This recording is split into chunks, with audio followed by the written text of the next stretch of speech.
Mga kabrigada, inasahan na umano ni Vice President Sara Duterte na babanatan siya ng mga miyembro ng Makabayang Blank sa budget briefing ng House Committee on Appropriations.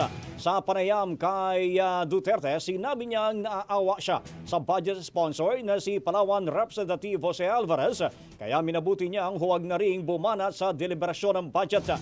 Marami aniya silang inasahang mga itatanong pero dalawa lang ang inilabas.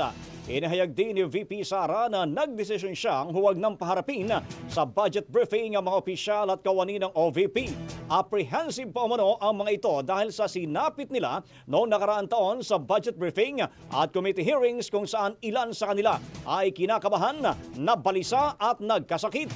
Dagdag pa ng Vice Presidente, patuloy nilang pinaghahandaan ang impeachment dahil hindi man matuloy ngayong taon. Tiyak na may mga magsusulong pa rin ito hanggang sa 2028 presidential elections.